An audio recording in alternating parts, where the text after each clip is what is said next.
Welcome to the Essence COHC. Let's go.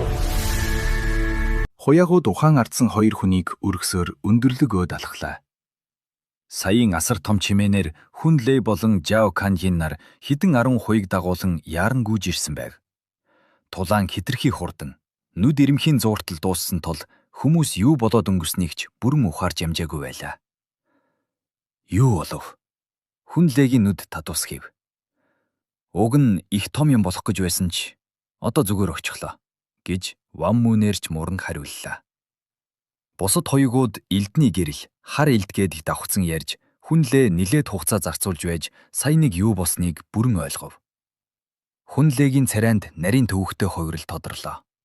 Тэр шин ийд Дайбин гэх эмэгтэйг зүгээр л ажиглаж бай гэж загсан болохоос ингэж амьд үхсний заагт хүртэл нь зод гэж хэлээгүй шүү дээ. Түүгээрч зогсохгүй. Чинфэн уулын мундаг ахмадыг хүртэл давхар баглаад ирсэн байв. Дарга эднийг яах вэ гэж Ван Мөн асуулаа. Жао Канлын хүйтнэр тушаав. Одоо дүрм ярих цаг биш. Хүн хүчж илүү алга. Ийм уруугч нарыг шууд газар дээр нь цаазал. Хүн Лээ түүнийг үл тоож Ван Мөнгөөс "Шэний шархацсан уу?" гэж асуув. Ван Мөн толгойс игсэрч "Үгүй ээ. Шин дарга маш тайван, огт хүнч ядраагүй харагдсан" гэлээ. Худлаа яар.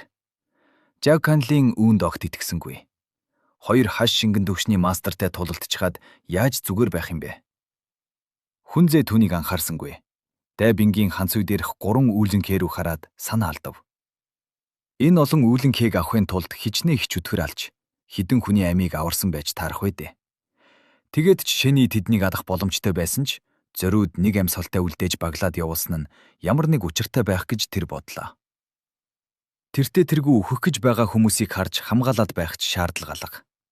Энд нь орхих.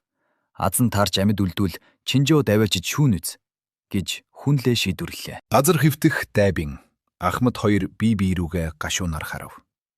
Тэр залуу тэдний зүхтах замыг тастаж үхлийн ирмэгт аваадсан хэдий ч ингэж хатуу гартнараа тэдний амийг түрч болов аварсанд талархах шиг хачин мэдрэмж төрнө. Энэ үед ойн захаас шин ий 50-аар алхан гарч ирлээ.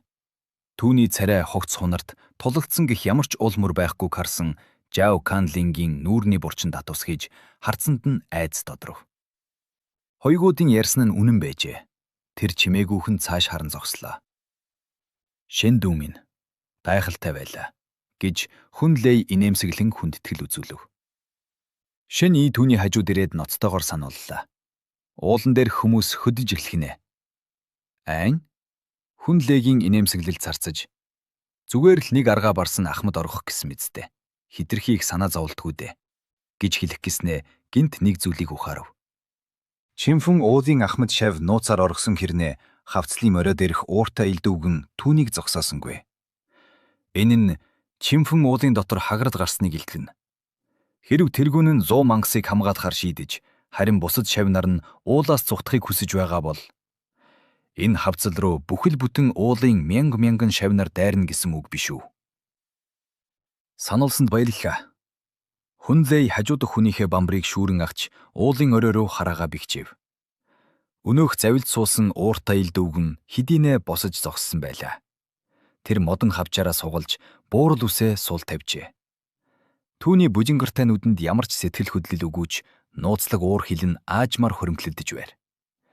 Тэрээр уур хилэнгээ зэвсэг болон ашиглаж хүчээ оргилд нь хүргэдэг нууц аргатай нэгэн байлаа. Одоо түүний хүч урд өмнөхөөсөө ч илүү хурц аимшигтай болсон байр. Чи түүнийг хүн шархтуулсан гэв үсттэй. Хүн Лээ Жао Канлин руу ууртаагаар хаширв. Би ямар ч байсан шархтуулсан шүү. Хэрэг доош бууж ирвэл дотоод багийн чөтгөр дарах жагсаалаар л устгахчин мэдтэй гэж Жао Канлин өөрийгөө өмөөрөн бовтонлаа. Хоёр хаш шингэн төвшний Ахмад нийлээд дээрээс нь жагсаалын хүчээр тэр үгнийг дарж чадахч хэрв уулын бүх шавнаар нэгэн зэрэг дайрвал байдал тис өөр болно. "Шэний тушаад сонс." Хүн Лээ бүснээсээ төмөр тэмблээ суглан тушаав. "Энэ тэмблийг бариад яаралтай явж, бусад 8 ахмадыг энд дуудаж ир. Хурдл." Хаш шингэн төвшний оргилд хүрсэн шэний хэдий хүчихэгч 8 ахмад нийснээс илүү тус болж чадахгүй гэж тэр боджээ. Шинэ тэмдгийг авах гэтэл Жав Канлын урдуур нь орж шүүрн аваад зүхтах шартаг гаргана одов. Би шарахтай байгаа болохоор өөрөө явж дуудъя.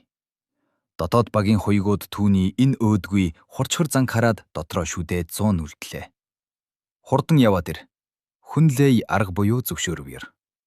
Ашгүй өвгөн уур хилэнгээ бүрэн хоримтлуулж дуустал баг зэрэг хугацаа байна гэж тэр дотроо тайвширч байв. Гэвч шэнийг хараа хамаагүй их хурц байлаа. Түүний нүдэнд зөвхөн өвгөн биш, харин өвгөний ард талд анхан шатны бүр тулааны урлагч мэдэхгүй маш олон сул дорой шавнар, хүүхдүүд хавцлын ирмэг рүү аажмаар чимээгүйхэн дүхэж яваа нь тодхон харагдаж байлаа. Бамбарын гэрэл хавцлын оройг гэрэлтүүд хүйд хүн легийн царай огцом хойгсон ч тэр олон хүмүүсийн төвшнийг хараад нүдэнд нь эргэлзээ төрлөө. Хүн бүрийн нүдэн дээр өнөөх мөнгөлөг үстэй туранхаа өвгөн урагш нэг алхав. Түүний үрчлээсэн царайнд ямар ч ховрол байхгүй бөгөөд өндөр хавцлаас шууд л доош үсрэн бууж хулс шиг нарийн хөлөөрөө газарт хөнгөн буулаа. Жагсаал дор. Хүнлээ нүдээ онийлхон илдээ сугаллаа. Жав Канлын байхгүй байсан ч дотоод багийн хориод хуйгууд дадсан ёсоор байрлалаа эзэлж ханцуунасаа хар гинжнүүд могоо мэт гаргаж ирцгээв. Гадаад багийнхан ч тус тусын зэвсгээ барин бэлэн байдалд орсны дотор өнөөх хааш шингэн төвшний хөгшин ахмад хавирган сар хэлбэртэй хос чинжаал гаргаж иржээ. Ийм хүчтэй хамгаалалтын өмнө ууртай илд өвгөнд ялах боломж бараг л байхгүй байв. Гэтэл тэр өвгөний хэтэрхий тайван байгаа байдал хүнлэг дотроо түгшид хүргэлээ. Энэ үед харанхуй дундаас нэгэн хүнд зүйл шидэгдэн ирж пидхийн оно.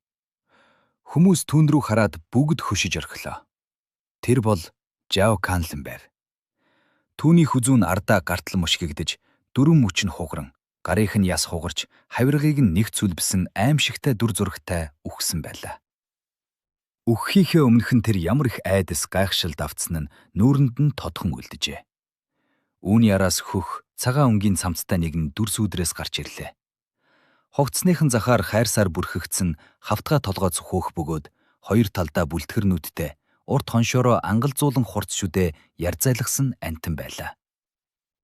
Янчун голын матарлуу юу? Хүнлэй гүнзгий амсгаа аван энэ танил чөтгөрийг танилаа.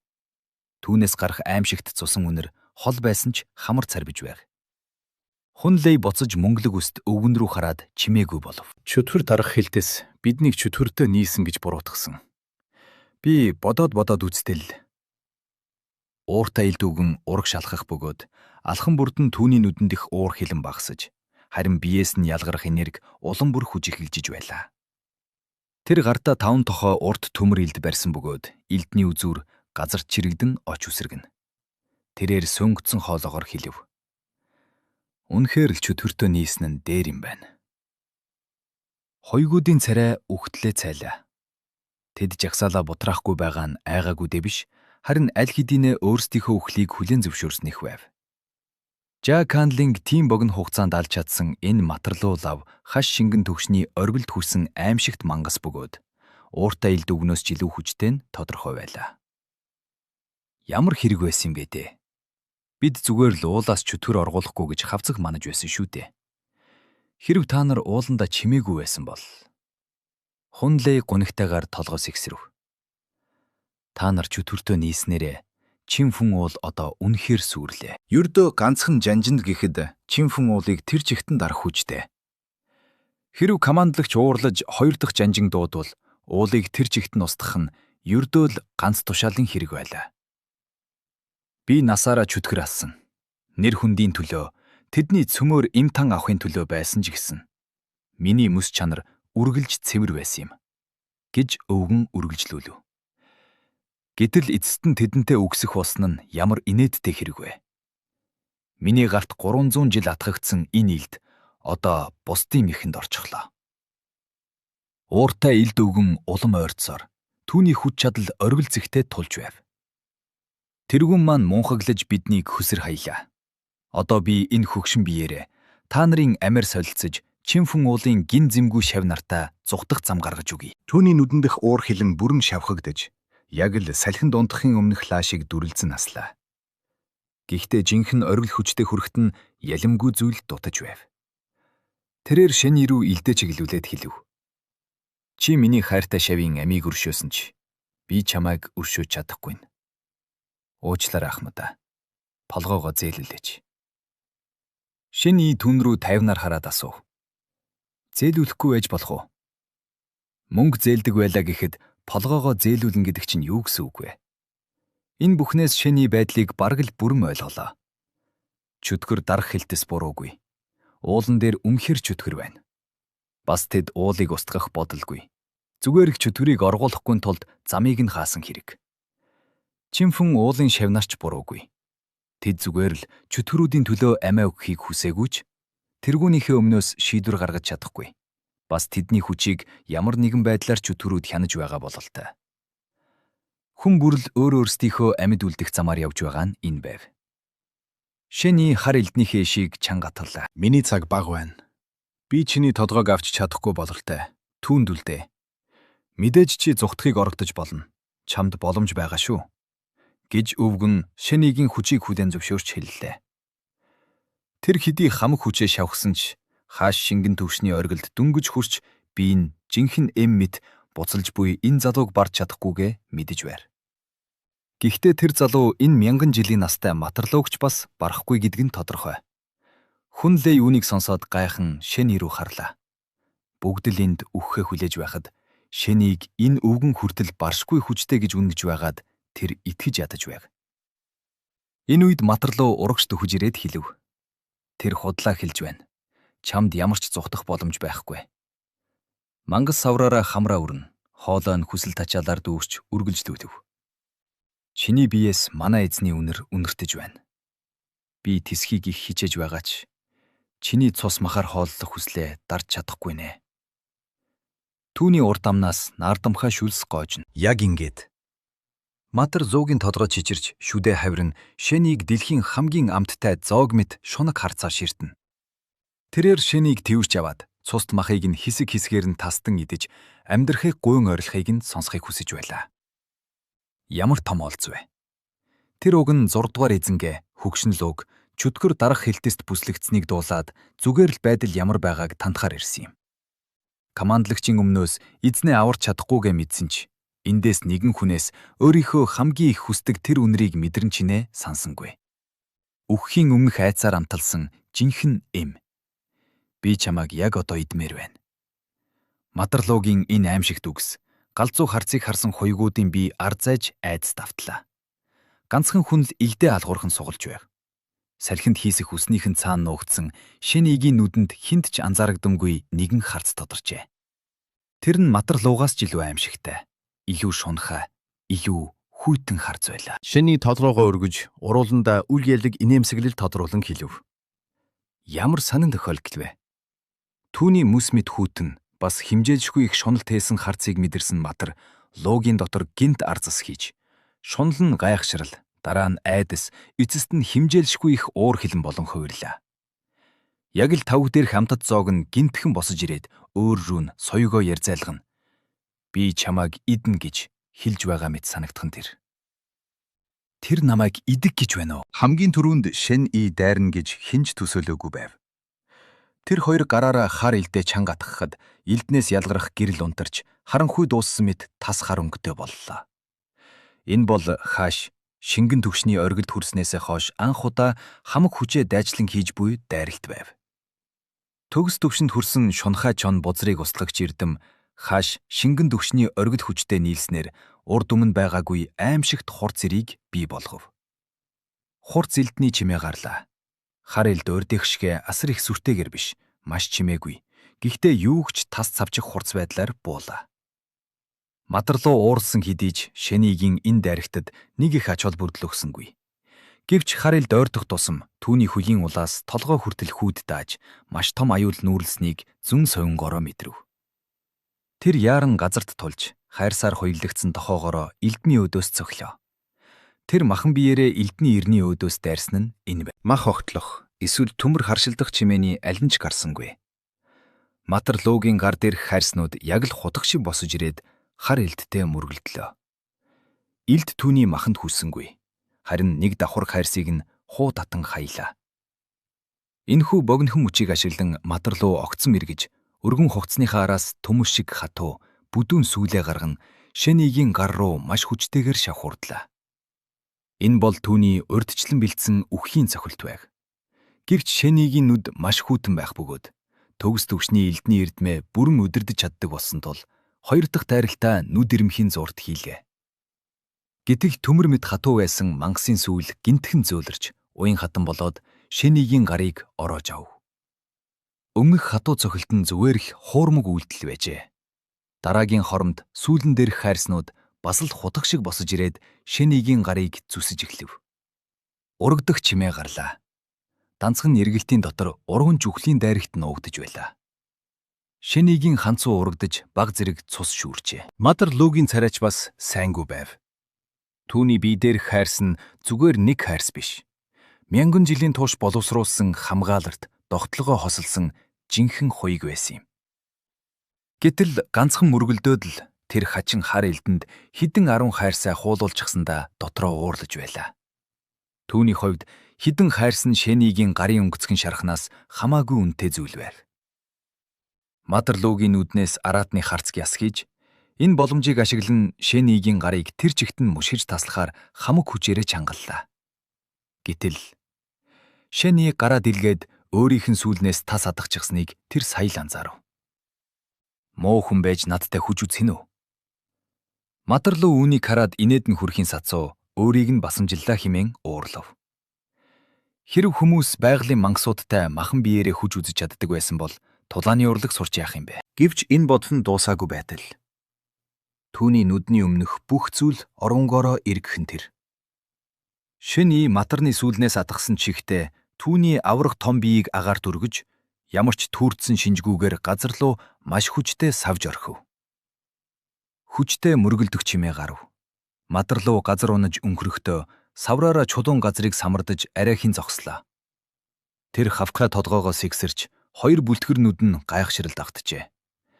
Дараа нь тэр нэг зүйлийг ухаар нь толгоогоо өргөж маш ихээр догдорж эхлэв. Тэр анхандаа энэ хүнийг Луугийн цөмнөөс баг зэрэг цусны энерги шингээсэн байх гэж бодсон ч үгүй ээж. Энэ хүн Луугийн хүчийг 100% төгс шингээж чадсан байх нэ. Мангасын муухай архиран сонсогдлоо. Мадар Луугийн нүд улаан болж архин дайрлаа. Түүний энхүү догдолсон чихэнд чиртэй орлон нөгөө талд тодолдож байсан хүмүүсийн анхаарлыг ч татав. Шэнийг дайрахтай зэрэгцэн дотоод багийн 20-од хоёгч бас хөдөлж хар гинжнүүдээ ууртай элд үгэн рүү шидэн чөтгөр дарах жагсаалаа үүсгэлээ. Энэ жагсаал нь дотоод багийнхны гол зэвсэг бөгөөд тулааны эрдэм гэхээсээ илүүтэйгээр гинжний материал нь дайсны дотоод хийг саатуулах шидтэй байдаг юм. Гэхдээ гинжлэгдэж чадсан тохиолдолд шүү дээ. Уг нь жагсаалын голд Жао Канлин байх ёстой байсан ч одоо хүн Лэй орлож байв. Тэдний хамтын ажиллагаа маш муу байсан бөгөөд хүн бүрл өөрсдийнхөөрөө дайрч байлаа. Гадаад багийнхан ч ялгаагүй. Өөр ахмадуудын удирдлаар доороос саяхан цугларсан болохоор бие биеийнхээ хөдөлгөөнийг огт мэдэхгүй байв. Ийм нөхцөлд анхан шатны тулаанчид орвол харин ч гай болох эрсдэлтэй байлаа. Тиймээс 5 тохой ууртэлд барьсан ууртай элд үгэн яг л хонин сүрэгт орсон чон мэд тэднийг бужигнуулж байлаа. Хүн Лэй туршлагатай тулдаал өвгний гинжнээс болгоомжлох сул талыг ашиглан арайхийн тогтоон барьж байв. Өвгөн хамаг хүчээ шавхан залуу насныхаа оргил үед эргэж очсон ч түүний хүч цаг хугацаа өнгөрөх тусам нүдэн дээр суларч байлаа. Ердөө 3 хүж асч дуусах хугацаа өнгөрөхөд өвгөн өөрөө үхэх байр. Гэхдээ энэ хугацаанд хэдэн хүн үхэх бол гэдэг л асуудал байлаа. Мөн Шэн-И тэр мянган жилийн настай мангасыг хэр удаан тогтоож чадах вэ? Мөнгөлөг үст өвгөн илдээс авчих бүрд асар хүчтэй элдний хий цацарч хүн Лэй бурдаж чадаж байсан ч гинж барьсан дотоод багийнхан булдаж чадлагүй шүдэ 100 цохилтыг хүлээж авч байлаа. Хортой сум, нууц зэвсгүүд өвгний бие рүү зоогдсон ч угаас үхэх гэж байгаа хүнд хор ямар ч нөлөө үзүүлэхгүй нь тодорхой. Энэ үед Мадар Луугийн архиран өвгний анхаарлыг татлаа. Өвгөн эргэж хартал мангасын хөх хувцс урагдаж галзуурсан аратан мэт дайрч байх бөгөөд алхан бүрд нь газар хөдөлж байв. Харин түүний өдөөс Шэн-И хар илдээ хуйндаа хийгээд 50 зогсож байхан тэр. Айн? Өвгний бүжингөртэй нүдэнд тайхшрал тодров. Тэр залуу огтхон ч ядарсан шинжгүй байтал яагаад илдээ далд хийчихв. Дараагийн хоромд Шэн-И түүний асуултанд үйлдэлээрээ хариуллаа.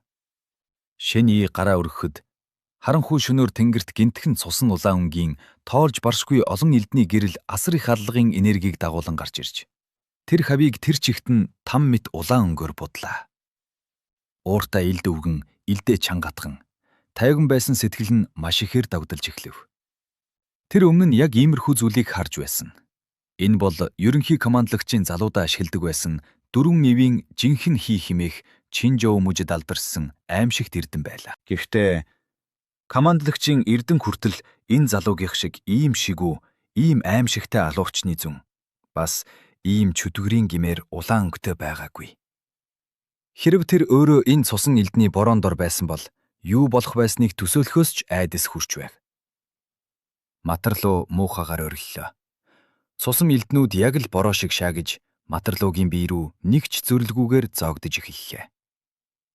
Янчин голын 1000 жилийн настай авраг мангас цохилтод ухран хамгийн их хайрладаг жинхэнэ хуйг нь цусан улаан гарт шатаж хайлж эхлэх нь тэр. Одоо тэнд зөвхөн хүмүүсийн зүрхийг зүсэн мангасын аимшигт орилон л сонсогдож байлаа. Гэтэл энэ үед гараа унжуулан тайван зогсох залуу гинт өвгөн рүү харлаа. Тэгээд дахин нэг гараа өргөх нь тэр. Ууртай элд өвгөн өөрийнх нь толгой дээр яг түрүүчийнх шиг цусан улаан элднүүд тэнгэр бүрхэн гарч ирэхийг харлаа. Түүний бүжингэртэй нүдний гал унтарч, элд атгсан гар нь суларч, 5 тохоо урт элд нь газар тунан жин хийх дуу гаргав. Тэр айсандаа биш. Зүгээр л одоо цааш тэмцэх нь ямар ч утгагүй босныг ухаарсан юм. Энэ аимшигт цусан борооны өмнө түүний амиа залиаслан байж олж авсан тэр 3 хүн хүчний хугацаа үнэхээр дэндүү илүүц зүйл байжээ. Ууртай элд өвгний үйлдэл зогссон нь хүнлээг арайхийн амьсгаа авахтай болголоо. Тэр хэд ухран амьсгаагаа тохируулах бөгөөд элд атгсан гар нь өвгний элдний хийнд цохиулан мэдээ ардсан байв. Төмөр гинж хашилдах чимээ гарав. Энэхүү богинохон зогсолтыг ашиглан дотоод багийн хуйгууд 10 гаруй хар гинжээрээ мөнгөлөг ус төгний 4 мөч бүсэлхийгээр нь ороож амжлаа. Тэд хамаг хүчээрээ гинжнээсээ татаж өвгнийг хөдлөх аргагүй болгов. Гэвч өвгөн үүнийг огт тоосонгүй. Тэр зөвхөн гартаа барьсан элд рүүгээ гунигтайгаар ширтэн. 300 жилийн турш өөртөө нь хамт байсан энэ хуучин андрууга харахтаа түүний бүлэнгэртэй нүдэнд гинтхэн гүн үзэн ядалт тодорлоо. Элдэн дээр сийлсэн чин фүнгих 2 үсэг яг л хар дарсан зүүд мэт зүрхийг нь зүсэж байв. Элдний цөөрмөөс чамайг авдаггүй л байж дээ. Түүний хоолой маш сул бөгөөд сөнг гарсан ч тэрхүү үгсээс асар их харамсал өөрийгөө дооголсон өнгө мэдрэгдэнэ. Элдний цөөрм гэдэг үгийг сонсоод хуйгуудын царай хувирлаа. Энэ бол Чинфэн уулыг олон мянган жилийн турш хүжирхэгжүүлж хид хідэн алтан цэм төвшний мастер төрүүлэн гаргасан алдартай ариун дагшин газар бөгөөд тэд ч гэсэн энэ талаар сонсож байсан юм. Хунлэй нэг зүйлийг гадарсан мэт өвгөн рүү өрөвдөнгөө харлаа. Хэдийгээр өвгөн чөтгөртөө нийлж саяхан өөрсдийг нь хядах шахсан ч амьдрахын дуусаж буй энэ хүнд тэр ямар нэгэн зүйл хэлхийг хүсв. Чөтгөр дарах хэлтэс хэдий хатуу амь нас үргэлж дээсэн дөрүүн дээр байдагч ядаж л бидний энэ хүч чадал хэний ч хараат бус. Бидний л өөрсдийнх байдаг юм шүү дээ. Гэвч Хунлэй үгээ дуусгаж амжсангүй. Өвгөн 5 тохоо урт илдээ газарцаогоод хамаг хүчээ алгандаа төвлөрүүлж байгаад илдээ маш хүчтэй дилсэж орхилоо. Дан хугарах чимээ гарлаа. Дан илд голоороо хугаран унав. Үүнтэй зэрэгцэн өвгний мөнгөлөг ус салхинд хийсэж үчлээдсэн царай нь улам хуухаарч булангарт нүдийг нь цагаан бүрхүүл бүрхэн. Түүний амьсгал тасарлаа. Энэ үед хавцлын доор байсан Чинфэн уулын залуу шавнар бамбар барин зүхтахаар яарч байснаа гинт зогццгаалаа. Ахмад тэдэнд би чөтгөртэй хамт чөтгөр дарах хилцээхнийг саатуулах хооронд хурдан зүхтаарай гэж загсан шүү дээ. Гэтэл тэд дөнгөж уулын бил рүү уруудаж байтал Ахмад нь тэдний нүдэн дээр амиа хорлох нь тэр. Тэд алсад тэнгэрт дүрлзэх цусан улаан элднүүдийг хараад зүрх нүхлээ. Ахмад тэднийг цааш явах хэрэггүй гэдгийг амиараа сануулжээ. Тэр хар дүрмд хувцастай, элд зүүсэн залуу 1000 жилийн настай мангастай тололдохын хажуугаар Ахмадыг алсаас дарж чадж байгаа юм чинь. Тэдний дээрээс дахиад нэг цусан бороо оруулах юухан байх вүлээ. Гэтэл энэ үед аимшигт орлон хавцлыг дөргөөлөө. Цусан улаан гал дундаас нэгэн аимшигт дүс үсрэн гарч ирэв. Түүний гүн шарахтай гэхээсээ илүү арга ясан дээр хідэн хилтерхий мах унжиж байна гэж хэлмээр харагдана. Матар Луугийн хайртай хоёуг нь бүрэн устгагдж, хавтгай толгойхон тал нь галд шатаж алга болжээ. Түүний үлдсэн ганц нүд нь зөвхөн Шэнийг л ширтэнэ. Үхэж! Матарлуу дөрвөн хөлөөрөө газар самардан Шэний рүү галзуурсан мэт дайрлаа. Ойртод ачуулал тэр хүнийг авраг биеэрээ ороож, хамаг өшөө хорслоо тайлан хэсэг хэсгээр нь тасдаж чадна гэж найдаж байв. Шэний тайвнаар амьсгаагаа тохируулан хөлөө алцайн зогсоод гараа чанга зангидлаа. Түүний урагдсан ханцуй салхинд хийсэн. Тэгээд Матарлуугийн биедэх гэрхтэх судсуудыг онилон нударгаараа дэгсэв. Хүчтэй цохирдын чимээ гарав. Мангас тэнцвэр алдангуй ухад цохиулсан хэсэг нь шууд мэдээгүй боллоо. Дэлбэрэх чимээ тасралтгүй сонсогдов. Шэнигийн нудраг яг л аадар бороо шиг мангасыг нүдэж ухраагаад. Мах нэгтлэх чимээ гарлаа. Шэний гараа мангасын гидс рүү шууд зоож оруулаад буцаад суглахдаа хурууныхаа завсар цусанд будагдсан чөтгөрийн цөм атгсан байлаа. Авраг мангас газар пидхийн унаж амьсгал хураав. Түүний ясан дээр наалтсан улаан гал одоо ч шатаж дуусаагүй байв. Системд мэдэгдэл ирэв. Хаш шингэн дөгшний оргилд хүрсэн Матарлууг устгав. Нийт нас 1820 жил. Үлдсэн нас 763 жил. Шингээж дууслаа. Шэний голын савгийг аснаас хойш ийм мэдээлэл хараагүй байсан тул дотроо ихэд баярлалаа. Гэхдээ гарлууга хартал, ясаа гартал гүн зүсэгдсэн хид хідэн шах байв. Чөтгөрүүд үргэлж мөөхөрлөн дайрдаггүй. Саяны сүүлний дайралт шиг гинтийн мэх хэргэлдэг тул ижил төгшний тулаанч байсан бол хэдийнэ үхэх байлаа. Хэрэг түүнд цусан элдний бороо шиг аимшигт дайрагт байгаагүй бол энэ мангасыг ялах нь маш хэцүү байх байв. Би шинэ эрдэм сурах хэрэгтэй байна да. Буцаж очиод сайн эрдэм сонгоно гэж Шэний дотроо шийдлээ. Энэ үед Хүнлээ болон босод хоёгууд Шэний рүү ойртон ирж байв. Шэн дүү минь, чи үнэхээр намайг гайхшруулж дуусахгүй юм аа. Хүнлээ ямар үгээр түүнийг магтахаач мэдэхгүй, нүдэнд нь айдас, бишлэл холилдсон харагдана. Тэр бүр лин байвээ ирсэн ч дээд тал нь л ингэж тололдох байсан байх гэж бодож байлаа. Гэтэл Шэний мянган жилийн мангасыг алаад ууртай элд үгнийг зөвхөн сүр хүчээрээ амиа хорлоход хүрэгчээд одоо огтхонч ядарсан шинжгүй зогсож байна шүү дээ. Миний энэ имийг түрхчих. Хүнлээ хажин харцаар харж Шэнийд эм сар байлаа. Бүгд л энд үхэх байх гэж бодож байтал хамгийн хүчтэй Шэний л ганцаараа баг зэрэг шархадсан байр. Энэ үед дотоод багийн хоёгууд бүгд нэг өвдөг дээрээс өгдөн хоёр гараа урдаа барин Шэнийд хүндэтгэл үзүүлв. Тэд үг хэлсэнгүй. Хэсэг хугацааны дараа зэрэг босцоолоо. Дотоод багийнхан Чинжоогийн баян язгууртнууд байдаг тул гадаад багийнхныг үл коож их хэрэгтэгч энэ удаад тэд Жао Канлингийн балгаар нүрээ улалзуулж Шэнигийн ачаар амьд үлдсэн тул чин сэтгэлээсээ талархснаа илэрхийлж байгаа нь энэ байр. За яах вэ дээ? Энэ муу бацаанууд их зантайч ачийг ачаар хариулахаа мэдтiin гэж Хүнлээ гашуунаар инээмсэглэв. Шэний имийг авч шархандаа түрхээд хэлв. Нэг багийнхан байж үүнийг сүртэй зүйл болгоод яах вэ? Язгууртнуудын ачийг хариуд харган дандаа л ямар нэгэн байдлаар өөрсдийн гэр бүлтэйгээ холбох гэсэн санаа агуулдаг гэдгийг Шэний сайн мэддэг байв. Би боз бүдүүдэг хүн. Цаашдаа туслам хэрэг болвол хизээч хэлээрэ гэж. Хүнзэй мөрөн дээр нь цохоод хавцлын доор бөөгнөрсөн чинфэн уулын шавнар зуу явсаа. Залуу шавнар толгоо гудаан үхлээ хүлээх мэт зогсож байв. Буцацгаа. Намайг өрөөд байгаа юм уу? Хүнлээ уутаагаар гараас авчив. Жа Канлингийн тэнэглэлээс болж хідэн хоёг өгсөн. Дараа нь Жа Канлин өөрөө өгсөн. Бас ууртай элд үгэн анаа хорлсон. Энэ бүхний хариуцлагыг Чинфэн уул хүлээх болно. Дарга, намайг авраач. Нэгэн айж чичирсэн залуу шав газар сөгдөн Хүнлээгийн хөлнөөс тэврээд ав. Та нар өөрсдөө элдний цөөрөмд цусаа өгч, элдийг нь ашигласныхаа хариуд тэр их нэр хүнд эрх мэдлийг нь идэлсэн бидтэй. Одоо болохоор надаас аврал илж байна уу? Хүнлээ ууртаагаар түүнийг өшгөлөн босгоод дууга намсхан хэлв. Чин жанжин та нарыг уулаас буулгахгүй байгаа нь цаанаа учиртай юм. Би түүний удирдлагадор олон жил ажилласан. Тэр та нарын амийг хайрлахгүй байж болохч миний амийг хайрлах болно. Хурдан буцацгаа надад битгий гай авд. Хүнлэй тэр залуугийн нуруу руу алардаад хөмсгөө зангидан зогслоо. Чөтгөр дарах хилтэст орохоос өмнө Хүнлэй цагаан хувцас өмсөж, морь унсан, илд барьсан эрхчүүдэд баатар болохыг мөрөөддөг байв. Гэвч одоо Чинфэн уулын шав нарыг хараад хэдий амьд үүсэн аюултайч чөтгөр дарах хилтэст орсон нь хамаагүй дээр сонголт байжээ гэж бодно.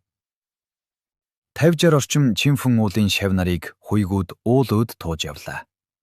Уг нь тэд өөрсдийнхөө гэрлүүгээ буцаж байгаач царай нь улам бүр цан хийж байв. Шин ий болон хүн зэ хоёр хамгийн сүүлд алхана. Элдний цөөрөн гэж юу юм бэ?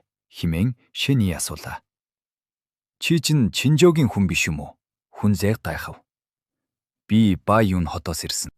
Тийм байлгүй дээ. Бүгжүү газар босхоор мэдэхгүй байх нь аргагүй. Гэж Хүнзээ толгойд өгснөө гинтхэн нэг зүйлийг ухаарлаа. Байюун хот шиг бүгдүү газар ийм аимшигтай гоц авьяастанг яаж төрүүлж гаргах юм бэ? Тэр асуух гэсэн ч зүрхэлсэнгүй. Яриагаа үргэлжлүүлэн тайлбарлав. Алтан цэм төвшний мастрыг тасралтгүй төрүүлэн гаргах баталгаатай аргатай бүлэглүүдийг л нэгдүгээр зэрэглэлд оруулдаг юм.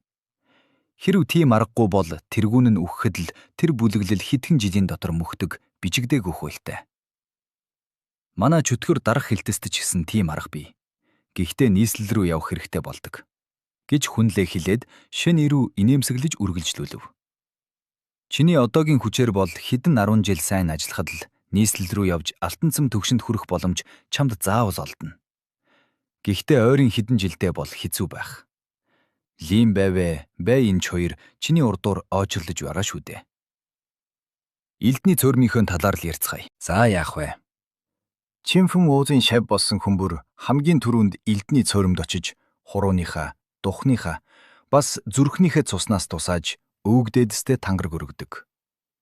Ингэснээр тэдний бястралын хурд эрс нэмэгддэг юм. Түүнээс гадна тэндээс нэг хуучин элд авч өөрийнхөө дотоод хийгээрээ байнга тэжээдэг бөгөөд үүнийг хамгаалагч элд гэдэг. Тэдний хүчний тал хувь нь тэр элдэндээ байдаг юм. Чи нөгөө ахмадын элдийг хугачихсан болохоор түүний шархан эдгэрсэн ч хүч нь талдаач хүрэхгүй болсон гэсэн үг. Хүнлэй 5 хурууга дэлгэж хэллээ.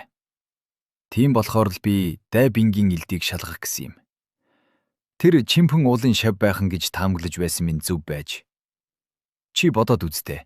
Хэдэн мянган шав нарын цус элдний цөөрөмтэй холбогдсон байгаа. Тэд хүчрхэгжих тусам элдний цөөрөм бас хүчрхэгжиж байдаг.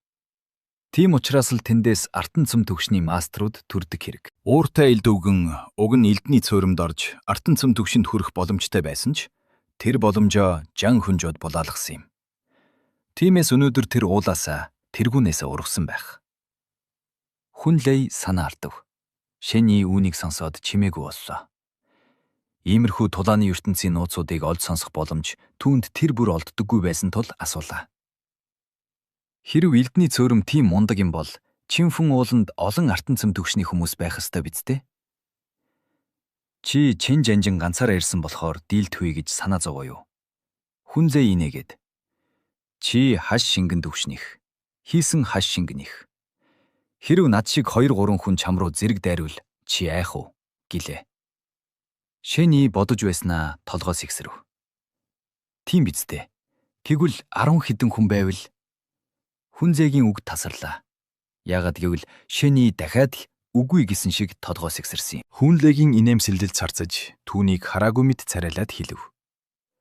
Хэрв үнэхээр 10 хэдэн алтан цэмтэн байлаа гэхэд чөтгөр дарах хилтэст ганцхан чин жанжин байгаа биш дээ.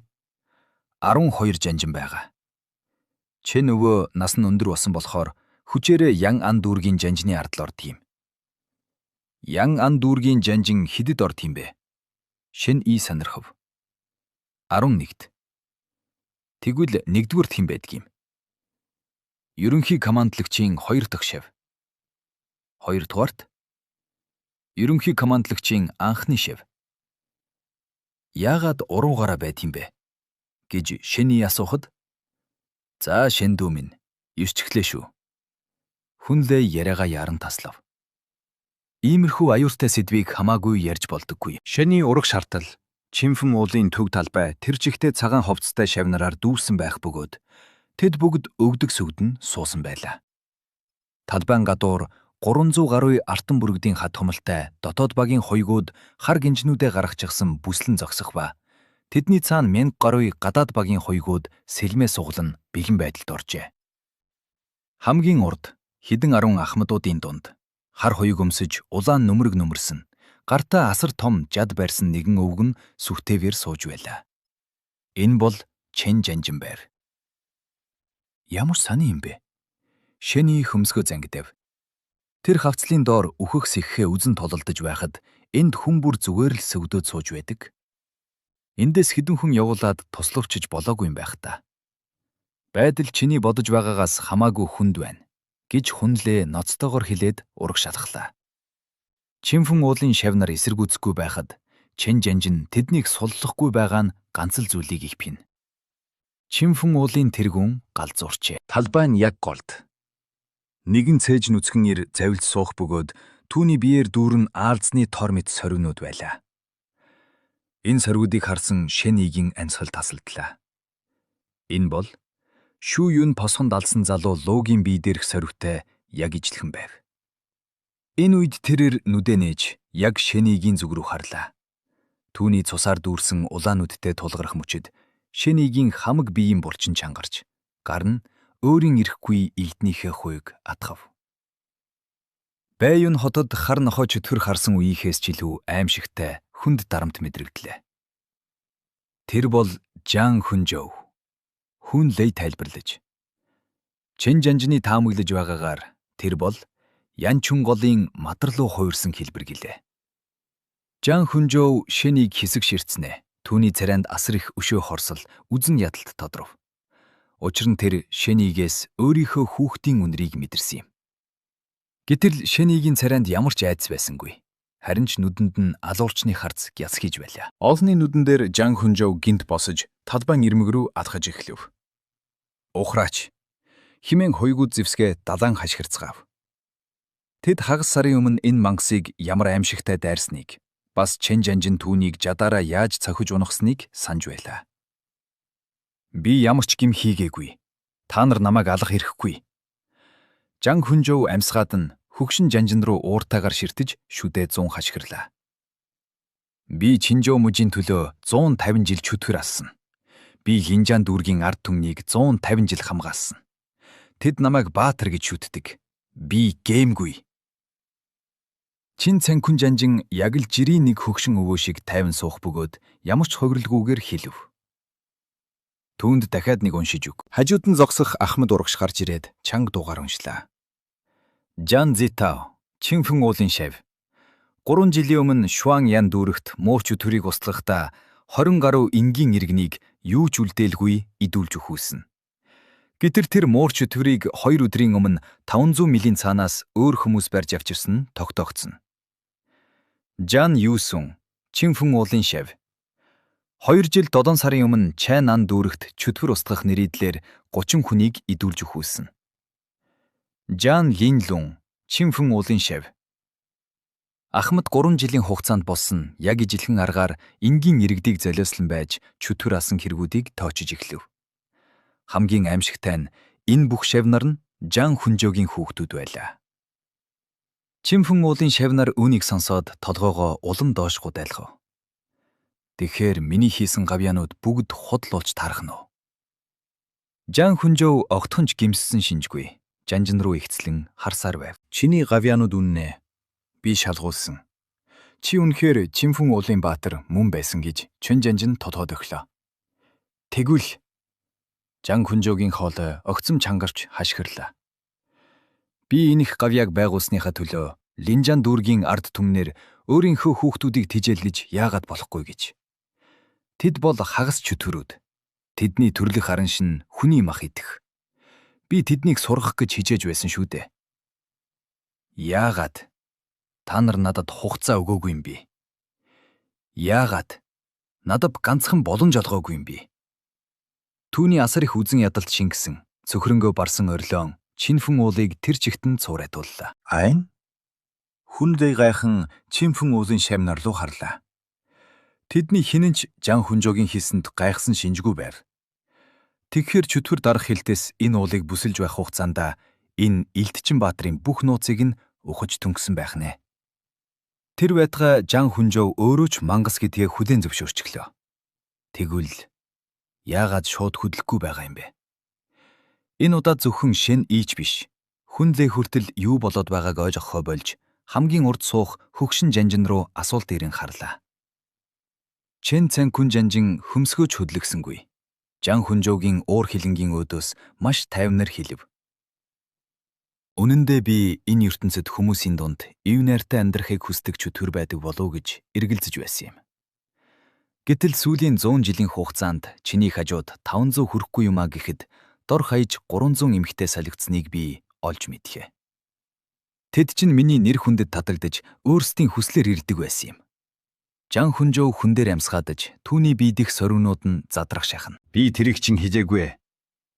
Чэн Жанжин гараас аваад үргэлжлүүлв.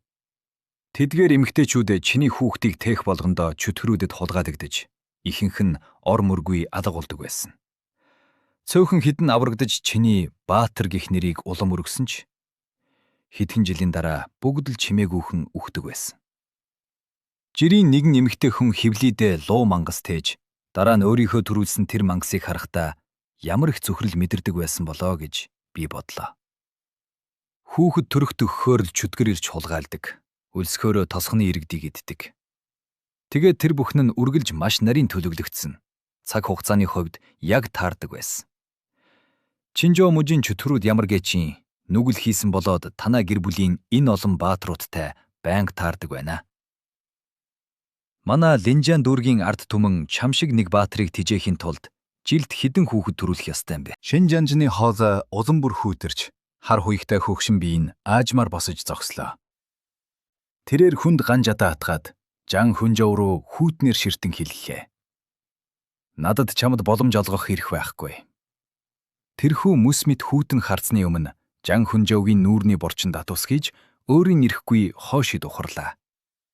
Гэтэл түүний мөрөн дээр нэгэн хөгшин гар ирж тулахад тэр эргэж хараад хүн дээр амсгалан хэлв. Багшаа. Урсгал үүдтэй хөхтэй юмсэж үсээ сул тавьсан чимхэн уулын тэргүүн маш их ядарсан харагдагч Жан Хүнжөөгийн мөрөн дээр зөөлөн тогшоод хэлв. Би чиний гомдлыг ойлгож байна. Тэр чамд боломж олохгүй байсан ч багш нь чамд боломж олгоно. Энэ үгийг сонсоод талбайн хоёр талд өвдөг сөвдөн суух чимхэн уулын шав нарын гүнхтэй царайнд цөхрөл тодров. Чөтгөр дарах хилцэн хойгуудын нүдэнд уур хилэн ассан ба нэг ахмад урагш гарч ирээд хашгирлаа. Бид чамд хангалттай хугацаа өгсөн. Тэр бол мангас. Чи түүнд ямар боломж олгох гээд байгаа юм бэ? Чимхэн уулын тэргүүн түүнийг тоосонгүй. Жан Хүнжөөгийн урдуур орцогсоод Чэн Жанжин руу харж хэлв.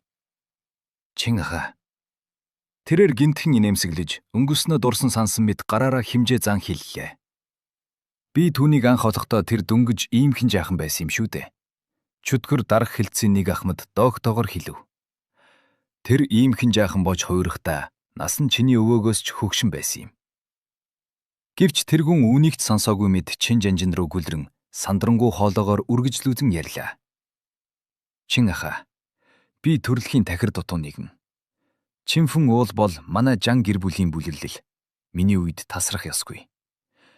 Би түүний голын эргээс олоод Хүнжөө гэж нэр өгөөд элдний эрдэм зааж хоолыг нь хүртэл өөрийн гараар өгч нууцаар чөтгөр алхахыг нь харж хамгаардаг байсан юм. Түүнд ярих зүйл маш их байгаа бололтой байг. Гэхдээ тэр бол луу мангас гэж Чэн Жанжин тайвнаар хэлв. Гэхдээ би түүнийг яг л хүн шиг өсгсөн шүү дээ. Би түүнд элдний цөөрөнд орох боломжийг хүртэл бэлдэж өгөөд тэргүүний суудлаа өгөх гэж байсан. Тэр хүмүүсийн өмнө үүхэд төрүүлдэг тэр муу янхан имээсэл болоод бүх зүйл ингээд луу мангас болж дууслаа. Чимхэн уулын тэргүүний хөгшин царай гинтхэн хувирч хоолойн сөнгөтөн ориллоо. Тэр Чэн Жанжины царайнд ямар ч хувирал гарахгүй байгааг хараад огцом эргэж харна. Нэр хүндтэй бүлэглэлийн тэргүүн гэхээсээ илүү хурцуу хүн шиг хашгирлаа. Чимхэн уулын шав нараа жагсаалдор. Гэвч талбай дээрх ахмадууд ч бай, жирийн шавнарч бай, бүгд харцаа буруулцгаалаа. Тэргүүн үүнийг урдчлан таамаглаж байсан мэт галзууртал инээгээд ингрээсээ хүүхдийн нударганы чинээ жижигхэн элдний бөмбөлөг гаргаж ирв. Түүний гараа авахд тэрхүү бөмбөлөг гэрхтэн агаарт хөглөө. Би хэлсэн шүү дээ. Энэ бол манай Жан гэр бүлийн Чинфэн уул гэж.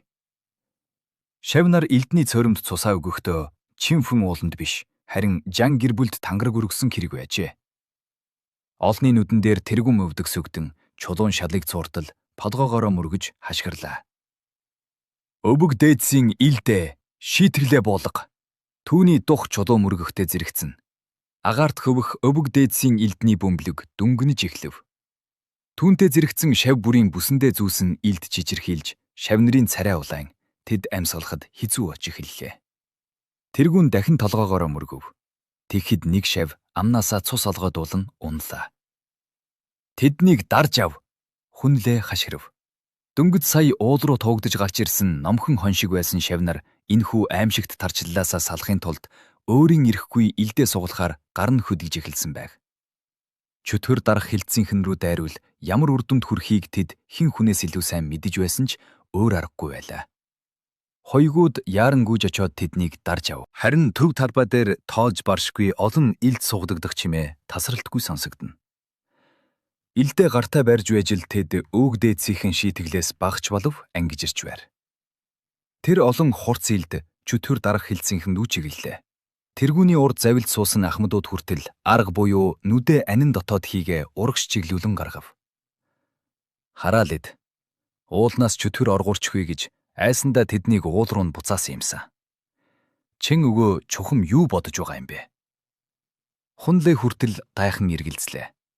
Чинфэн уулын тэргүүнд ийм нууц хөзөр байсныг жанжин мэджил байсан байж таараа. Одоо хэдэн мянган шав нарын дотоод хий нийлж түмэн элдний чөтгөр устгах жагсаал үүсэлээ. Тэдний дунд Чинфэн уулын тэргүүн болон өөр хоёр артан цэм төгшний ахмад байр.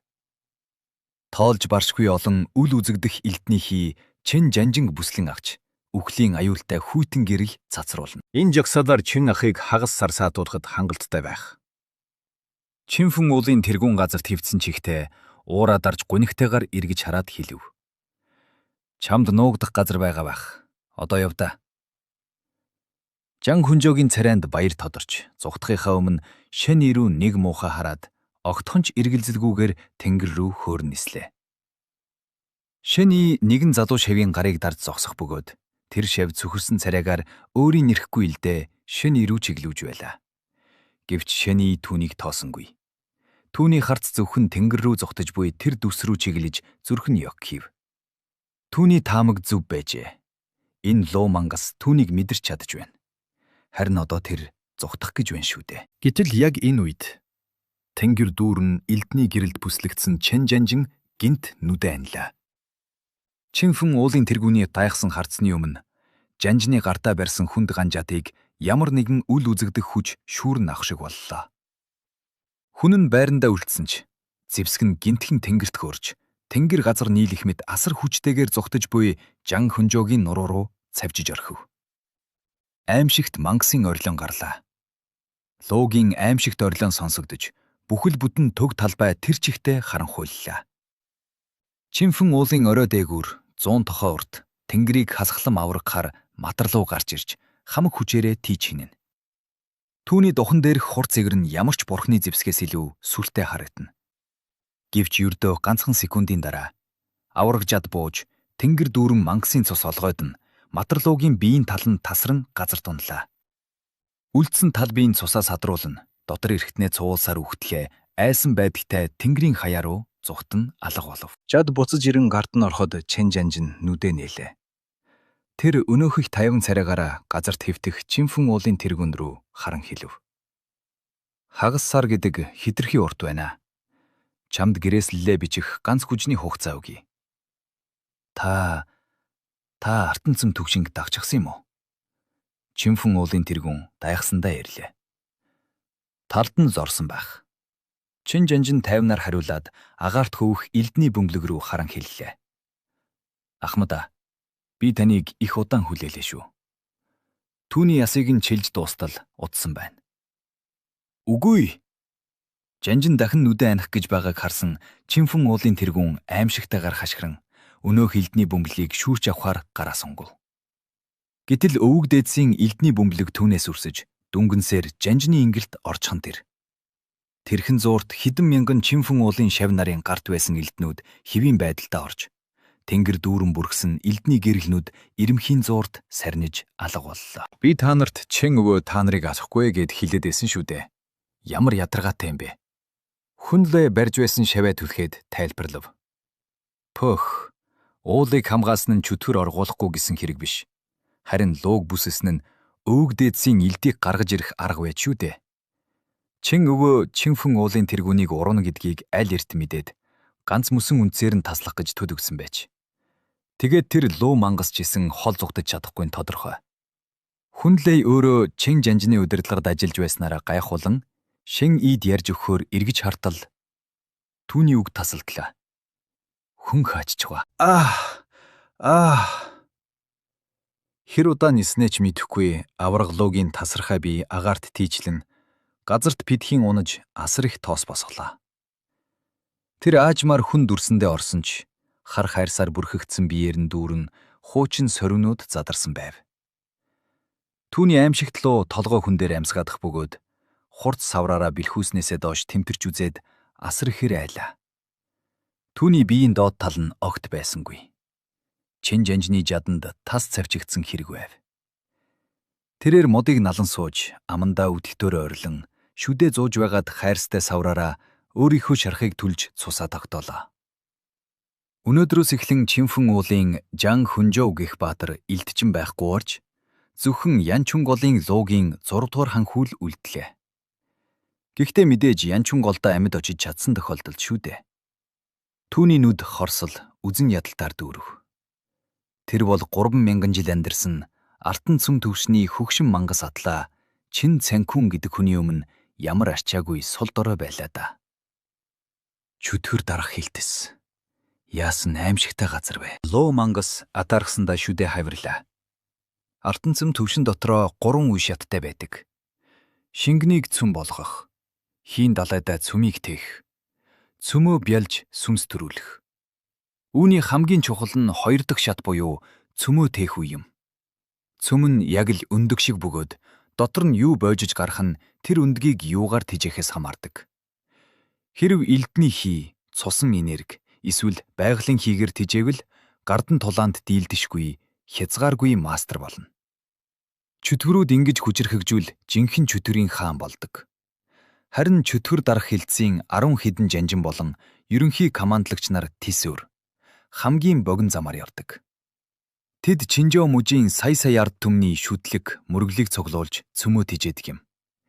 Ингэснээр тэдний цөмнөөс сүнсэн бие төрдөг бөгөөд энэ түгшнийг тулааны сахиус гэж нэрлэдэг.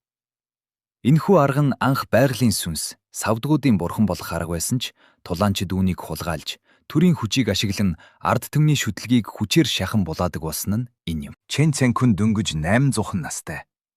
Гэтэл тэр Линжан дүүргийн жанжин гэдэг нэрийн дор ард түмнээс хичнээн их шүтлэр цуглуулж ийм аимшигт хүчтэй болсон нь тодорхой байлаа. Тэр биеэрээ очилгүйгээр зөвхөн сүнсэн биеэ явуулаад л мангасыг бараг л арчих шахсан шүү дээ. Энэ нь түүний цөмнөөс сахиус төрөхөд тун ойрцныг илтгэнэ. Чинфэн уулын тэр муу жагсаал түүнийг тогтоож чадахгүй. Луу мангас цөхрөнгөө баран бодлоо. Элдний жагсаал нь махан биеийг хорж чадахч сүнсийг хорж чадахгүй. Өвөг дээдсийн элдэнд хоровдож байсан Жан гэр бүлийн өвөг дээдсийн сүнс ч гэсэн Чэн жанжны сүнсэнд хэдийнэ цавчигдаад устсан байх. Зүхтах хэрэгтэй. Мангас хамаг хүчээ шавхан 2 гараараа газар самардан урагшлав. Янчун голдоол орчихвол тэр усандаа дийлдэшгүй болох ба. Ерөнхий командлагч өөрөө ирсэн ч түүнийг барж чадахгүй болно. Хэрв түүний татвар эмолны нүдэн дээр тэр гайтай зулцгийг төрүүлээгүй бол тэр одоо Чинфэн уулын тэргүүн болоод ихтний цөөрмийн хүчээр улам хүчрхэгжих байсан.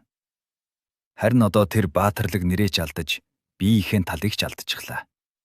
Хамгийн гутамшигтай нь дайснуудад мөрөө үлдээхгүй тулд тэр одоо жинхэнэ 100 хэлбэртэй ч орч чадахгүй. Хүн дүүрээрээ ингээд өргөдөлтэйгээр газар мөлхөж байна шүү дээ. Гэтэл тэр гинтхэн бие хуман зогслоо. Түүний урд талд тэнгэр дүүрэн цусан улаан элдний гэрлүүд гарч ирж байв.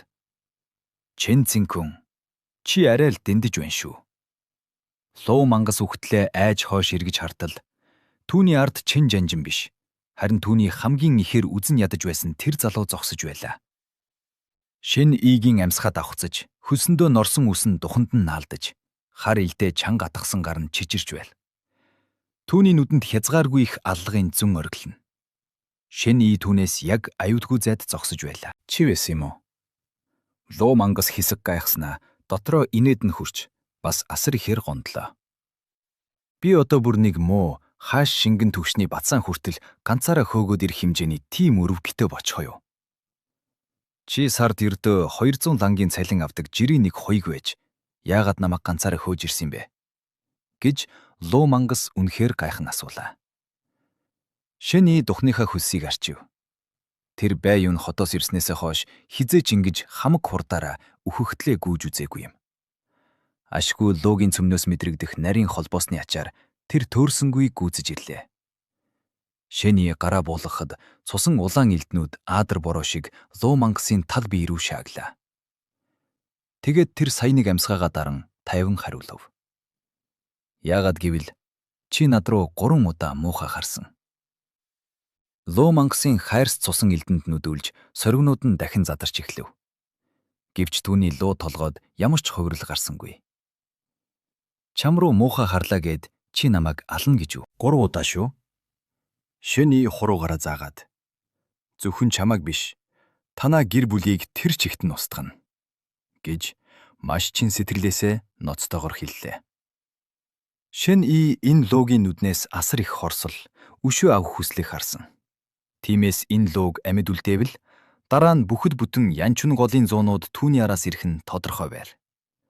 Үндсээр нь таслах хэрэгтэй.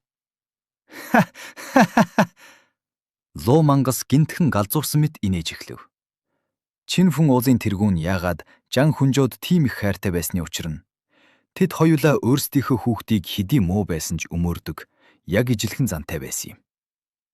Шүү юун тосгонд Шэнигийн асан тэр хагас чөтгөрлөө бол жан хүнжөөгийн жинхэнэ үр удам, цорын ганц хайртай хүн байсан юм. Тиймээс Шэнигээс үнэртэж байсан тэр танил үнэр түүнийг галзууруулах шахаж байг. Хэдий чин жанжин араас нь хөөж байгааг мэдэж байсан ч энэ муу хаш шингэн төвшний бацааныг ганцхан савраараа няц дарах хугацаа түүнд байлаа. Тэгээд юугаа хүлээгээд байгаа юм бэ? Хүрээ дэр намайг ал. Луу мангас архирам орилж Шэний рүү хурдтайгаар мөлхлөө. Гэтэл Шэний дуугүйхэн хоошоо хид ухарчаад гараа өргөн 2 дахь цусан мэлдний бороогоо орууллаа. Мангас хэд урагшлахад Шэний яг тэр хэмжээгээр ухарна. Тэр яг л зай хэмжигч шиг нэг ч алхам зөрөхгүй байв. Луу мангас чимээгүй болов. Нааша битгий хүрээд ир, би айгаад байна гэж Шэний үннээ хэлээд 3 дахь бороогоо орууллаа.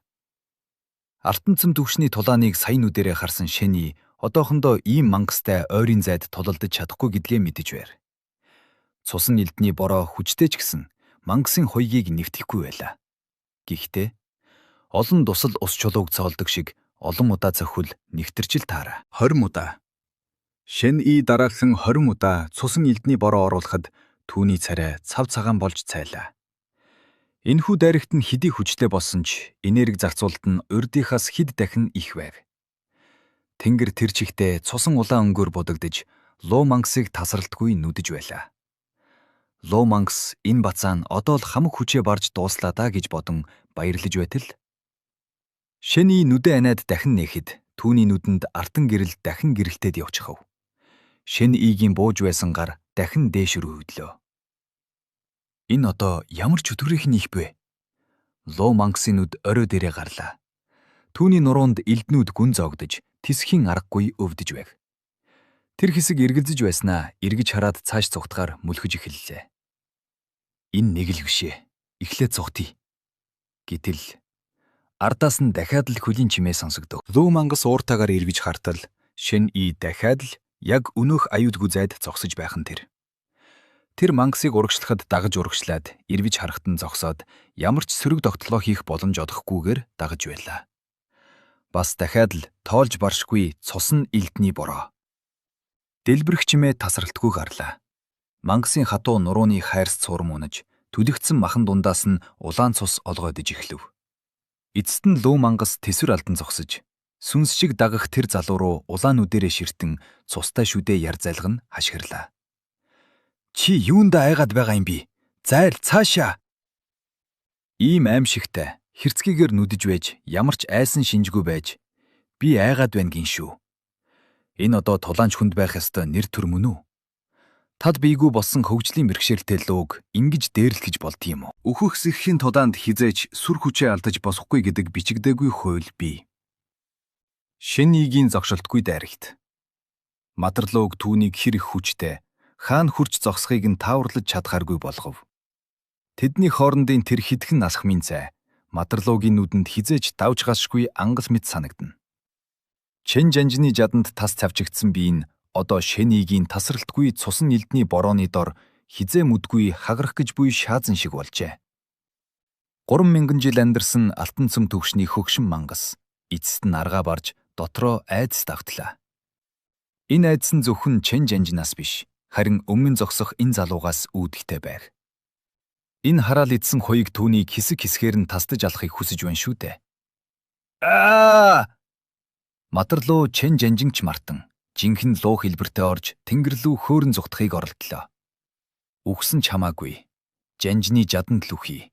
Ийм арчаагүй хуйгийн гарт үхэн гэдэг энэ зуугийн ханхүүгийн хувьд байж боломжгүй гутам шиг байв. Мангасын энэ үйлдэлийг харсан шэнигийн нүдэнд гэрэл гяс хийж ганц ч секундын эргэлзээгүйгээр хар илдээ сугаллаа. Дараагийн хоромд тэрээр хар салхи мэт урагш дайрч хоёр гараараа илдээ атхан тэнгэрээс буух хаянг мэт цавчив. Мах нэвтлэх чимээ гарлаа. Хурц илд мангасын зүрхэнд шууд зоогдлоо. Шэнигийн урт хуруунууд элдний ишийг чанга атгах бөгөөд мангасын халуун цус түүний гарыг дагмуурсан. Чи үхмээр байна уу? Матарлуу үххийнхээ өмнө хамаг хүчээ шавах нь хоёр савраараа шэнигийн хоёр мөрийг мэвт сүлблээ. Артан туяатай мангасын халуун цус шэнигийн цагаан царай руу цацагдсан ч түүний нүдэнд ямар ч баатарлаг зориг гэхээс илүүтэйгээр өвдөлт бас өчүүхэн айдас харагдаж байв. Тийм ээ. Тэр жирийн хүн шүү дээ. Өвдөхийг мэдэрнэ. Айн. Гэхдээ ална гэсэн бол ална. Шэний илдээ тавьж гараа зангидлаа. Судс таслах луугийн баригт. Асар их өвдөлтөд тэсвэрлэн түүний хад мэд хатуу нудраг хүний нүдэнд үзэгдэхийн аргагүй хурдаар матарлуугийн биеийн бүх цэгүүд рүү өгсрүүлэн цохилоо.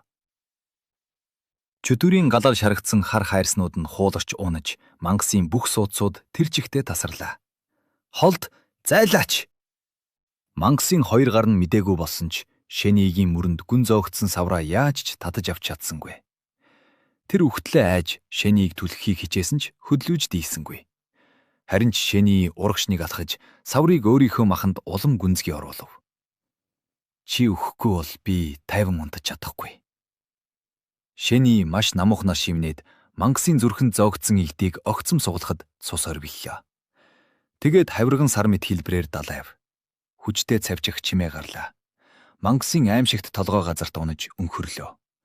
Түүний тал биеийн араас үлдсэн цусан мөр уулын орой хүртэл үргэлж исэн байр. Энэ бол шэнигийн тасралтгүйгээр оруулсан цусан нийтний борооны мөр юм. Системд мэдээлэл ирв. Артан цөм төвшний луу мангасыг устгав. Нийт нас 5240 жил. Үлдсэн нас 1970 жил. Шингээж дууслаа. Үлдсэн чөтгөрийн нас 3264 жил. Шэнигийн илд барьсан гар чичирнэ. Ядарсандаа юу эсвэл догтсондоо юу бүү мэд. Түүний амьсгаа давхцаж царайнд нь ядарга тодров. Тэрээр амьсгаагаа дараад шүдэ 100 мөрөндөө гүн зоогдсон мангасын хоёр саврыг хүчээр суглан авлаа. Саврын хайрс нь яг л дэгэ шиг махыг нь зулгааж гарч ирв. Новшин өвдөж байна шүү. Химэн тэр дотроо хараалаа. Мангасын тал бие газарт битхийн унав. Үхсэн хойнооч жинхэнэ луу хэлбэртэй орсонгүйг бодвол энэ хүн дүстэй болохын тулд асар их хүч зарцуулсан бололтой. Тиймдээч Чинжоод 100 гаруй жил баригдахгүй нуугдж чадажтэй. Шэний мангасын бие дээр гიშгээд ил дээрээ гидсийг нь болгоомжтой зүсэж эхэллээ. Гэтэл энэ үед ард нь осон морины туурай дуугарав. Шэний эргэж хартал. Луугийн үлдээс нь цусан мөрийг дагсаар хамгийн урд нь цус шиг улаан өнгөтэй хагас чөтгөр морь унсан хөгшин жанжин. Түүний ард хідэн 10 ахмадууд дахин ирж байлаа. Шин бар зэрэг гайхав. Тэр том чинхэн уулын хэргийг ийм хурдан шийдчихсэн хэрэг үү? Чин цанкун жанжин улаан морин дээрээсээ цусанд будагдсан шин ирүү ямар ч сэтгэл хөдлөлгүйгээр ширтэн. Харин ардан зогсох ахмадуудын нүд орой дээрээ гахшахав. Тэд уулан дээр тулалдаж байхад нэг жирийн хуйг ганцаараа артан цэм төгшний мангасыг хөөж ирээд тэгээд бүр янчун голын луугийн ханхүүг арчсан байна шүү дээ. Хамгийн сүрд ирсэн хүн лей морноосоо бууж шин ирүү гайхаж бас аргаа барсан харцаар хараад чин жанжинд ойртон нэг зүйл шивнэлээ. Жанжин гараас аваад шин ирүү ирүүгээрээ дохиж хэлв. Над руу юугаа харсан юм? Хийж байснаа үргэлжлүүлээд. Аав. Шиний толгой дохиод мангасын гидсийг зүсэж гэрэгцэн луугийн цүмийг суглан авч халаасаллаа. Түүний хөдөлгөөн яг л өдөр бүр хийдэг ажил мэт маш дадмаг, огтхон ч эргэлцсэн шинжгүй байв. Ахмадууд үүнийг хараад амьсралхаач мартчихлаа. Энэ залууч нь командлагчийн нүдэн дээр чөтгөрийн цүмийг нь шууд хулгайлаад халаасалчихж байна шүү дээ. Чин жанжны нүдэнд үл мэдэг инээмсэглэл кодроод тушаалаа. Мориг. Хажууд нь байсан ахмад яар нь мориноосоо бууж шин ид жолоог натхуулв. Энэ луугийн цогцыг нийслэл рүү явуулах ёстой болохоор чамд өгч чадахгүй нь гэж чин жанжин хэлээд үргэлжлүүлв. Чи энэ морийг унаад Чинжоогийн чөтөтгөр дарах хилцс рүү бууц. Тэнд очиод хар нөмөргөө ав. Тэгээд зав гарвал Линжан дүүрэгт ирж миний биеийг хамгаалагч болоор. Энэ үгийг сонсоод Хүнлэй болон бусад ахмадууд цочролд орлоо. Хүнлэй сая жанжинд энэ залуу мянган жилийн матарлууг алаад ууртай ил дүүгнийг амиа хорлоход хүргэсэн гэж хэлсэн болохоор түүнийг ахмад болгоно гэдэг нь ойлгомжтой байв. Гэхдээ биеийг хамгаалагч болгоно гэдэг бол тис өөр зүйл. Энэ нь жанжин түүнийг өөрийнхөө залгамжлагчаар сонгож дараагийн жанжин болгох бэлтгэл хийн гэсэн үг байлаа. Тэрч байтугай хэдэн жил дэрэгдээ ажиллаусныхаа дараа нийслэл рүү бичиг явуулж артан цэм төвшөнд хүрэх эрдэм олж өгөх боломжтой болно гэсэн үг. Жанжин өөрөө маш хүчтэй. Тул бие хамгаалагч нар нь бараг л тулалдах шаардлагагүй. Хамгийн аюулгүй бөгөөд нэр хүндтэй ажил байлаа. Жанжин та түүнтэй анх удаа уулзаж байгаа үсттэй гэж атаархсандаа тэсэж ядсан нэг ахмад аяархан асуув. Тийм ч бишээ. Чин жанжин гинтхэн инээмсэрлээ. Тэр саяхан чөтгөр дарах хэлцээхний олж авчирсан нэгэн шин шүтэний зургийг санав. Тэр өөрөө жинхэнэ сахиус биш. Зүгээр л артан цөмөө тээж яваа хүн тул 30 хэдэн дүүрэг, хэдэн сая ард түмнийг ганцаараа хамгаалж бүх чөтгөрийг хянаж чаддаггүй байр. Тиймээс уулын савдаг чөтгөрүүд ард түмнийг хуурч шүтэн болох нь их байдаг ч хар дүрмт хувцастай хуйг хүн өөрөө шүтэн болж ард түмнэр мөргүүлсэн тохиолдол анхных нь байлаа. Залуу хүн гэсэндээ зоригтой юм. Миний нутгийн ард түмний шүтлийг хүртэл хулгайлж чадсан байх чинь. Ийм зоригтой болохоор л миний нүдэн дээр чөтгөрийн цэм халааслахаас айхгүй байх нь аргагүй дээ. Химэн чин жанжин дотроо бодож байв. Саяхан талбай дээр Жан Хөнжөөгийн гадаг шидсэн хар цуулганыг жанжин ажилдж байсан бөгөөд лууг зүхтах үед тэр хар хувцастай залуу яаран хүмүүсийн араар орж зүхтах бэлтгэл хийж байсныг ч бас харсан байлаа. Даанч одоо ажил ихтэй байгаа болохоор дараа уулзахдаа тухтай хууч хөөрийдөө. Оройн нарны туяа шигүү моддын завсраар тусаж газар дээр артан тол бүүсгэн. Улаан морьтой хөгшин жанжнаар ахлуулсан хэдэн 10 хуйгууд Чинпэн уулын зүг хурдлан давхлаа. Шин и хамгийн ард явах бөгөөд урд талын хуйгтай дүүсийг чимээгүйхэн ширтэн. Хэдий тэр луугийн цүмийг өгөх бодолгүй байсан ч хинч түүнээс булааж авахыг оролцсонгүй. Ийм амархан өөрийн болгосондоо баг зэрэг гайхаж байв. Уг нь бол энэ жанжин лууг алсан гавьяаны ихэнхийг нь авах ёстой байсан юм. Хэрв тэр луугийн биеийн талыг нь цавчиж хүнд шархтуулаагүй байсан бол шиний яагаад ч диiхгүй байлаа.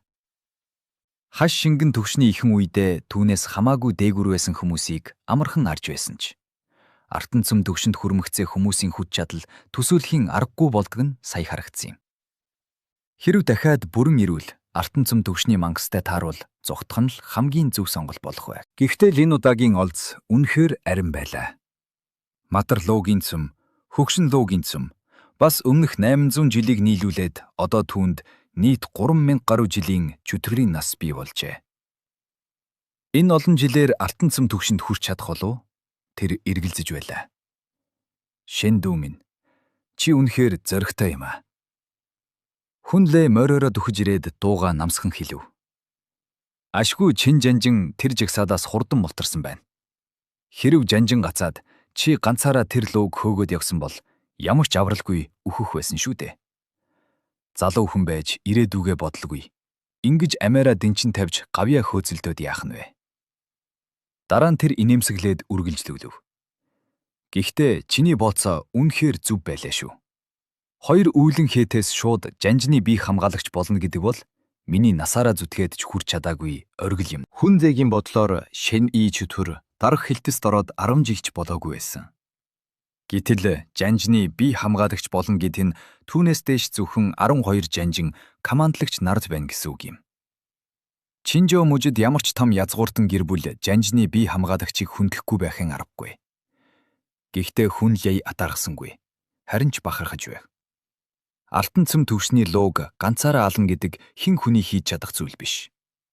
Шэн Игийн мөрөн дээрх аимшигт шарах, луугийн тас тавьчигдсан толгой зэргийг хараад хүн яй тэдний хооронд ямар аимшигтай сүрлэг тулаан болсныг төсөөлөн давдалж байв. Тэр луу үххийнхээ өмнө чиний хүч чадлыг хараад биширсэн байх та. Бидний чөтгөр дарах хилцийн бааtruуд ямар мундаг болохыг тэр усан мангаст харуулж өгчтэй. Химэн тэр бахархалтайгаар хэлв. Шэн И үл ялэг толгой дохиод тэр сэдвийг алгасан гол зүйлээ асуулаа. Би хамгаалагч болохоор ямар ашигтай байд юм бэ? Ашиггүй. Хүнлээ гараас аваад тайлбарлаж эхлэв. Би чамд шулуухан хэлье. Чам шиг хааш шингэн төгшний оргилд хүрсэн хүн аль нэг том бүлэглэлд орлоо гэхэд тэдний гарал үүсэлтэй биш. Эсвэл цусан гэрээ хийгээгүй л бол артанцэм төгшний эрдмийг сурахын тулд хамгийн багадаа хэдэн 10 жил тэдэнд үйлчилж байж сая нэг итгэлийг нь олж авдаг юм. Шэний магчин Жаны ярьж байсныг саналаа. Тэр сүмд алтан цүмийн эрдэм сурахын тулд 50 жил ном уншиж, 50 жил номлол сонсох хэрэгтэй гэсэн шүү дээ. Гэхдээ хааш шингэн төвшөнд хүрсэн хүний нас ердөө 300 жил байдаг үсттэй. Тийм хэрэггүй зүйлд хамаг насаа өрчихвэл эрдмээ сурлаач гэсэн ямар ашиг байх юм бэ? Хүн лэй гашуунаар инээмсэлээд хэлв. Тэдний хувьд чи гадны хүн шүү дээ. Артанцэм төвшний эрдэм бол тэдний үндэс суурь юм. Тэр эрдэм байсан цагт тэд үргэлж нэгдүгээр зэрлэлд байх болно. Хэрв чи тэр эрдмийг нь сурчгаад чөтгөр дарах хэлтэст өгчихвэл яах вэ? Тэд төрийн хүмүүсээс ямар их айдаг гэдгийг чи мэднэ үсттэй. Мэдээж хурдан сурах арга бий л дээ. Чинфэн уулын өвөг дээдсийн илт шиг бусад бүлэглүүдэд ч гэсэн тийм зүйл байдаг. Чи тэдэнтэй цусан гэрээ хийгээд насаараа боолон гэвэл тэд чамаас юугаач харамлахгүй. Гэхдээ чи одоо жанжны бие хамгаалагч болчихлоо. Хамгийн ихтэй 10 жил. Үгүй 5 жил. Хүн лэй Шэнигийн хөмсөг зангахыг хараад яарн нэмж хэлв. Хэрв аз таарч том гавьяа байгуулбал 3 жилийн доторч боломжтой. Төрийн санд хамгийн шилдэг алтан цүмийн эрдэмүүд байгаа. Тэндээс чи өөрт тохирохыгоо сонгож олно. Бүлэмлэлд орохоос хамаагүй дээр байгаа үсттэй. Шэнигийн нүд гэрэлтэж асуулаа.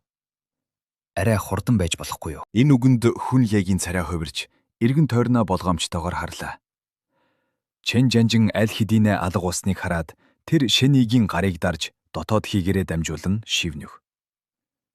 Дүү минь, чи миний амийг аварсан болохоор би чамд сануулъя. Энэ үгийг дахиж өөр хүнд хизээч битгий хэлээрэй. Хэрв сонсвол чи насаараа тэр эрдмийг сулж чадахгүй шүү. 3 жигч хүдэж чадахгүй байгаа хүн эрдмийг нь сурчхаад Чинжоо мужийг хамгааж үрднэ гэдэгт хэн итгэх юм бэ? Тэд чамайг эрдэм хулгайлчхаад зүхтах нь эсвэл чөтгөрүүдийн тард орхон гэж хардан шүү дээ. Энэ үгийг сонсоод Шэни дотроо цочлоо. Тэр өөрийнхөө байдлыг нууж байна гэж бодож байсан ч бусдын нүдэнд хэтэрхий яарсан, зоригтой харагдаж байгаагаа сая л ухаарав. Жирийн хүмүүс нэг эрдмийг 10 жил судалдаг бол түүнд чөтгөрийн нас байгаа болохоор тэр бум секундын дотор их сурчна. Тэгээд дахиад л өөр эрдэм хайж эхэлнэ. Энэ нь бусдад үнэхээр эрдэм хулгайлах гэж орж ирсэн тагнуус шиг харагдах нь аргагүй байлаа. Цаашдаа үүн дээр маш болгоомжтой байх хэрэгтэй юм байна. Та нар шиг гоц авьяаснууд нэг шөнийн дотор л тэнгэрт нисхийг хүсдэг нь ойлгомжтой. Фанхун, Лим Бэвэй, Бай эмч бүгд л тийм байсан. Гэхдээ тэд одоо хардаа нэг нь командлагчийн хашаанд өдөржин бэлтгэл хийж, нэг нь чөтгөр ангуучилж, нөгөөх нь өдөржин хүний өвчин ангаагаад сууж байна шүү дээ. Хүн Лэй санаа алдаад инээмсэрлэж хэлв. Эхлээд ажиллаа хий, дараа нь хоолоо ид. Энэ бол чөтгөр дарах хилцсийн хууль. Гэхдээ чүн жанжин чамд их сайн байгаа болохоор элдний цөөрөмд орох хамгийн ихний боломж чамд л олдох байх. Нөгөө гурав чиний урдуур орч чадахгүй дээ. Элдний цөөрөм өө? Шин ий гайхав. Хүн Лэй шин ийг тэнд байгаагүйг сая саналаа. Жанжин сүнсэн бие гаргаж, жан гэр бүлийн өвөг дээдсийн сүнс бас Чинфэн уулын тэргүүнийг хоёуланг нь арчсан. Тэгэд өвөг дээдсийн элдийг нь хугуйчсан болохоор элдний цөөрөм одоо эзэнгүй болсон. Чин жанжин түүнийг түр хариуцж байгаа бөгөөд хэдий дахиж нөхөн төлчихгүй ч гэсэн хид хідэн удаа ашиглахад хангалттай хүч үлдсэн байгаа.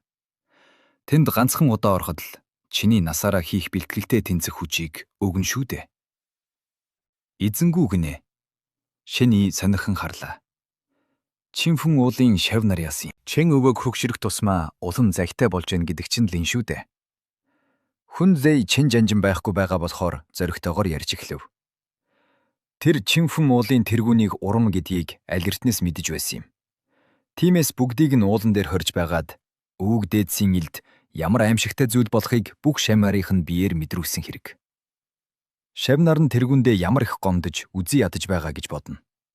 Тэгээд өвөг дээдсийн элдийг нь устгахчихсан болохоор шавнар нь одоо эрх чөлөөтэй болсон.